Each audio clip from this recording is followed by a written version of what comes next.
नमस्कार, NockingNews.com में आपका स्वागत है। मैं हूं गिरिजेश वशिष्ठ। पाकिस्तान यानी हमारा एक परमानेंट सिरदर्द, और इस परमानेंट सिरदर्द की तरफ से एक सिरदर्द वाली जानकारियां आ रही हैं, खबर आ रही हैं।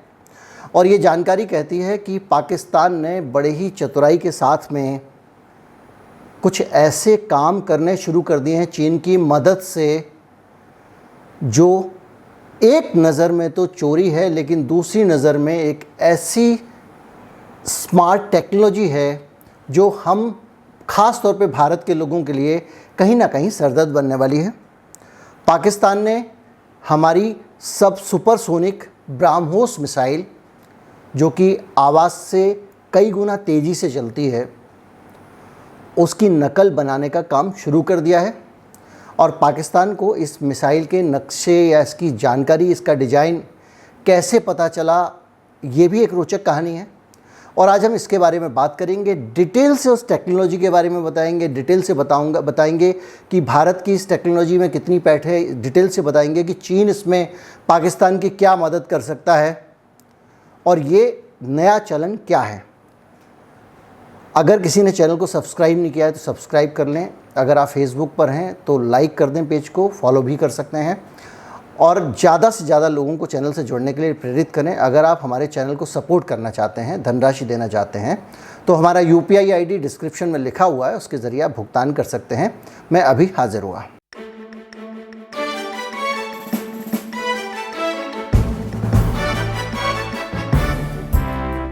ये खबर है, ये बताया जा रहा है, ये माना जा रहा है कि पाकिस्तान ने भारत की जो ब्रह्मोस मिसाइल, उसकी टेक्नोलॉजी को हासिल कर लिया है। पूरी तरह हासिल नहीं किया है, लेकिन एक ख़ास तकनीक से वो उस टेक्नोलॉजी को कॉपी कर रहा है, और उस टेक्निक का नाम है रिवर्स इंजीनियरिंग। रिवर्स इंजीनियरिंग क्या होती है, इसको बहुत ज़्यादा आपने इसके बारे में सुन रखा होगा, लेकिन ये ठीक वैसी ही टेक्नोलॉजी है। इसको सरल तरीके से समझते हैं कि मान लीजिए मुझे ये मोबाइल फ़ोन या ये माइक्रोफोन या कोई एक चीज़ अच्छी लगी, और इस चीज़ को उठाया मैंने, डब्बे में पैक किया और चीन को भेज दिया, और चीन को कहा कि भाई ऐसे के ऐसे बना के 1000 मुझे भेज दो। चीन क्या करेगा, मेरे मोबाइल फ़ोन को खोलेगा, उसके सारे पुर्जे अलग अलग करेगा, फिर दिमाग लगाएगा इसका ये पुर्जा ऐसे काम करता होगा तो ये ऐसे काम करता होगा, ऐसे काम करता होगा, तो ये पूरी मशीन इस तरह से चलती होगी। और उस पूरी टेक्नोलॉजी को समझ के फिर वो इसकी एक डुप्लीकेट मशीन बनाएगा, उस मशीन को चलाएगा, और उसमें उसको लगता होगा कि ये चीज़ ज़्यादा लगी है तो और हम कम लगा सकते हैं, रिसोर्स बचा सकते हैं या इससे एफिशिएंसी बढ़ा सकते हैं, तो उसको करेगा और झट से आपको बना के वो पीसेस भेज देगा। पूरी दुनिया में अभी तक जितने आविष्कार हुए हैं, जितनी टेक्नोलॉजी आई हैं, वो सारी टेक्नोलॉजी चीन दुनिया की चुरा चुका है। जो टेक्नोलॉजी, जो पेटेंट पहले वेस्ट के पास होते थे, जापान के पास होते थे, किसी के पास भी होते थे, उस सब की डुप्लीकेट चीन ने अपने पास बना ली है, और बनाने के बाद चाइनीज़ माल के तौर पे सब जगह उपलब्ध है। लेकिन अगर आपको लगता हो कि 200, 400, 500, 1000, 2000 रुपये के सामान में ही चाइनीज़ ये काम करता है, चाइना ये काम करता है, वो इस तरह की रिवर्स इंजीनियरिंग करके इन चीज़ों को दोबारा बनाता है, तो आपको गलतफहमी है। दुनिया के बड़े बड़े हथियार, बड़ी बड़ी हाई टेक टेक्नोलॉजी भी चाइना इसी तरह से रिवर्स इंजीनियरिंग के ज़रिए चुका चुका है। और यही वजह है कि चीन के पास ऐसे ऐसे हाइपरसोनिक हथियार भी हैं, इंटरकॉन्टिनेंटल मिसाइल भी हैं। मैंने एक वीडियो में आपको डिटेल से बताया था, जो यहाँ से वो अंतरिक्ष में भेज सकता है, और अंतरिक्ष से वो जानी पहचानी जगह पे आवाज़ से भी कई गुना तेज़, 8 गुना तेज़, कोई 7 गुना तेज़ रफ्तार से उस हथियार को चला सकता है, और परमाणु बम के साथ में ऐसी जगह गिर सकता है धरती पे जहाँ वो चाहे, और उसको कम से कम धरती पे किसी के पास ऐसी कोई टेक्नोलॉजी नहीं है जो इन हाइपरसोनिक हथियारों को, उनकी रफ्तार को ट्रैक कर सके और उनको हवा में नष्ट कर सके।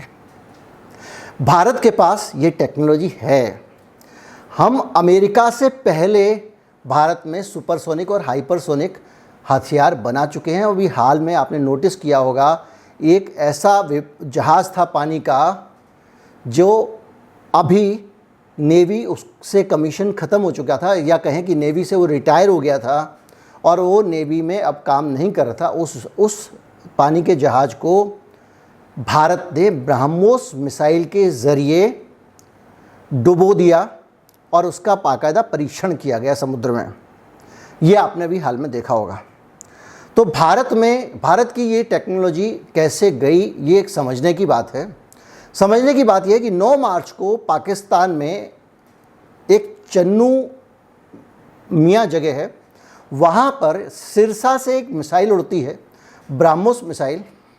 वो काफ़ी देर तक किसी अलग दिशा में जाती है, फिर हवा में रास्ता बदलती है और पाकिस्तान में जाके वो गिर जाती है चन्नू मियाँ में। और जब ये मिसाइल गिरती है तो उनका कहना यह है कि हमने उसको ट्रैक कर लिया था, लेकिन हम कुछ कर नहीं सकते थे क्योंकि युद्धकाल नहीं था, और ऐसे में जो डिफेंस टेक्नोलॉजी को एक्टिवेट करना, ये सब करना उतना आसान नहीं होता क्योंकि शांतिकाल चल रहा था। लेकिन ये हथियार जो है वो वहाँ से भारत से छोड़ा गया। भारत सरकार ने एक नज़र में मान लिया कि ये गलती से यहाँ से मिसाइल छूट गई है। इस मिसाइल को यहाँ से कोई इंटेंशनली पाकिस्तान के ऊपर चलाया नहीं गया था, और वो लोडेड मिसाइल नहीं थी। लोडेड मिसाइल मतलब उसके ऊपर बम नहीं लगा हुआ था, कोई वारहेड नहीं लगा था, खाली मिसाइल थी। यानी ऐसा समझ लीजिए पूरा का पूरा जो है वो जैसे होली का गुब्बारा था, लेकिन वो खाली था, उसमें रंग नहीं था। होली में तो खैर पानी भरना पड़ेगा, तो गुब्बारा जाएगा नहीं, लेकिन ये बगैर हथियार के एक मिसाइल गई थी, ऐसा समझिए। इसमें कुछ ये जो बम फेंका गया उसके अंदर बारूद नहीं था, तो वो मिसाइल गिरी है। तो उसको गिरने के बाद में बहुत सारे सवाल हुए कि ये कौन सी मिसाइल रही होगी भारत की। लोगों ने देखा कि इसकी स्पीड जो है वो 3 नॉट है, यानी ये ध्वनि की रफ्तार से 3 गुना चलती है। तो अंदाज़ा लगाया गया कि हो ना हो ये पहले की जनरेशन की ब्रह्मोस मिसाइल है। और इसके साथ ही एक नया क्रम शुरू हो गया। पाकिस्तान ने उस ब्रह्मोस मिसाइल के जो टुकड़े वहाँ गिरे थे उनको सबको उठाया और उनको अपनी लेबोरेटरी में ले गया, डिफेंस की लेबोरेटरी में। और माना जा रहा है, ये पूरी दुनिया में बहस हो रही है कि वो रिवर्स इंजीनियरिंग के ज़रिए अपने यहाँ पे ब्रह्मोस मिसाइल बनाने की कोशिश कर रहा है। और इस कोशिश में वो पहले भी लग चुका है, मतलब पहले का भी रिकॉर्ड है उनका कि वो रिवर्स इंजीनियरिंग करते हैं पाकिस्तानी, और चीन उनकी मदद करता है। अगर ब्रह्मोस मिसाइल का मैं बताऊंगा ये काम कितना मुश्किल है, इतना आसान नहीं है। अगर ब्रह्मोस मिसाइल का पूरा डिज़ाइन बनाने में, उसको समझने में पाकिस्तान कामयाब हो जाता है और चीन कामयाब हो जाता है, तो हमारी सालों की मेहनत से जो हमने टेक्नोलॉजी डेवलप की है वो उनके पास पहुंच जाएगी। लेकिन ये काम आसान नहीं है। फिर मैं आपको ये बताना चाहता हूँ और इतना कहना चाहता हूँ कि जो ब्रह्मोस मिसाइल थी 4000 फीट की ऊंचाई पर थी ज़मीन से, मैक 3 की स्पीड थी जो मैंने आपको बताया, और 124 किलोमीटर पाकिस्तान के एयर स्पेस में अंदर उड़ने के बाद वो क्रैश हुई थी। पाकिस्तान ने कहा है कि नेशनल इंटरनेशनल पैसेंजर फ्लाइट के साथ ही ज़मीन पर मौजूद बहुत सारे इंसानों के लिए और संपत्तियों के लिए ये खतरा हो सकती थी, इसलिए भारत ने बहुत बड़ी गलती की है। और 38,000 फीट की ऊंचाई पर उड़ते हैं। पाकिस्तान का कहना था कि जिस हाइट पे ये 40,000 फीट की हाइट पे मिसाइल उड़ रही थी, उसी हाइट पे यात्री विमान में उड़ते हैं। बहरहाल इतना सारा अफसोस था, लेकिन उसके बावजूद उसको एक खुशी थी कि एक सैंपल के तौर पर वो मिसाइल उसको मिल गई है। बहरहाल इस पे एक चीज़ और भी है कि ये मिसाइल जब मिल गई और उसमें वारहेड नहीं था, ये भी एक अच्छी बात पाकिस्तान के लिए रही।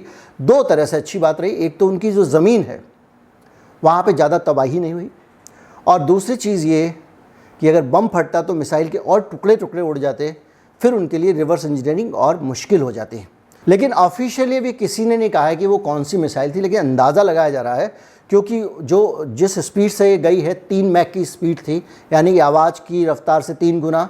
तो जो सुपरसोनिक ब्रह्मोस मिसाइल है हमारी, उसकी भी इतनी स्पीड है और करीब 50,000 फीट की ऊंचाई तक उड़ने में सक्षम है, और कहीं से भी दागा जा सकता है। परमाणु हथियार से लैस मिसाइल है, और इसकी एक खास बात यह है कि ये हवा में ही अपना रास्ता बदल लेती है। 200 से 300 किलो वारहेड ले जा सकती है, यानी 3 क्विंटल का बम भी उठाकर ले जा सकती है, इतनी इसकी पावर है। और ये हवा में सीधे सीधे जाके कहीं पे भी मुड़ सकती है, और इस बार भी ये मुड़ी थी। तो ये सारी चीज़ें देख के लग रहा है कि ये मिसाइल ब्रह्मोस रही होगी। अब बात ये है कि क्या चीन, क्या पाकिस्तान इस तरह की रिवर्स इंजीनियरिंग पे काम कर सकते हैं या काम कर चुके हैं? तो आपको 1 महीने पहले और जाना पड़ेगा। 15 फरवरी का आप घटनाक्रम याद करिए। कहीं ना कहीं आपने ज़रूर पढ़ा होगा, हालांकि इस तरह की खबरें मीडिया दिखाता नहीं है। उसको पत्थरबाजी और जहांगीरपुरी और ये इससे फुर्सत नहीं है। 15 फरवरी की ये घटना है। एक विमान था अमेरिका का, लो ऑब्जर्वेबल विमान, यानी जिसको आप ज़्यादा उस पर नज़र नहीं रख सकते हैं, उसकी ऐसी टेक्नोलॉजी थी। और इसमें जो है वो बड़ी गुप्त टेक्नोलॉजी लगी हुई थी अमेरिका की, और ऐसी टेक्नोलॉजी जिसको अभी तक दुनिया में अमेरिका के अलावा कोई नहीं जानता। और ये विमान उड़ते उड़ते अचानक दक्षिण सागर में गिर गया। और ये विमान जब दक्षिण सागर में गिरा तो वहाँ पे जिसका विमान गिरा वो तो दूर बैठा हुआ था अमेरिका में, लेकिन चीन पास में था। और इससे पहले अमेरिका आए, चीन ने अपने गोताखोर दल और पनडुब्बियों को लगा दिया कि किसी भी तरह से ज़मीन के अंदर से इस विमान को निकालो। समुद्र के अंदर से, समुद्र में डूब गया था, क्योंकि जब ये जहाज़ गिरता है तो इसके साथ एक चीज़ और होती है, और वो चीज़ ये होती है कि ये जहाज़ अगर चीन को मिल जाता है तो चीन रिवर्स इंजीनियरिंग टेक्नोलॉजी इस जहाज़ के ऊपर लागू कर देगा, इसके सारे हिस्से खोलेगा, इसकी सारी टेक्नोलॉजीज़, इसके सारे सॉफ्टवेयर, सब चीज़ों को कॉपी करके वो अंदर स्टडी करेगा और उसको कॉपी करेगा। और उसके बाद में वो उसके सारे गोपनीय उपकरण जो हैं, जो टॉप सीक्रेट जो उसके अंदर इक्विपमेंट लगे हुए हैं, उनका ज्ञान हासिल कर लेगा। इसलिए चीन जल्दी से पहुंच गया और निकालने लग गया। और समुद्र के जिस हिस्से में ये जहाज़ गिरा था वो हिस्सा किसी भी देश के अधिकार में नहीं आता है, इसलिए दुनिया में कोई भी उसको खोज सकता है। अब उतनी दूर से अमेरिका आएगा उससे पहले ही चीन घुस गया और उसने उसका विमान निकालने की कोशिश शुरू कर दी। और ये खबर पूरे समय पूरी दुनिया में बहुत अच्छे से कवर हुई थी। और ये F-35 दरअसल एक ऐसा विमान, मैंने बताया टोही विमान है। टोही विमान तो एक छोटा शब्द है, वो एक उड़ता हुआ सुपर कंप्यूटर है जो हवाई जहाज ऊपर उड़ता रहता है, छोटी सी जगह में लैंड हो जाता है। और इसकी खास बात यह है कि उसको जो दूसरे कम्युनिकेशन है, जो दूसरे उपकरण हैं, जो उनकी मशीनें रखी हुई हैं, जो उनके हवाई जहाज चल रहे हैं, उनकी जो पनडुब्बियाँ चल रही हैं, दूसरे प्लेन चल रहे हैं, उड़ता उड़ता उनके साथ में वो कम्युनिकेट करता रहता है, उनसे सिग्नल लेता रहता, देता रहता है, और उतनी तेज़ रफ्तार में उड़ते हुए भी।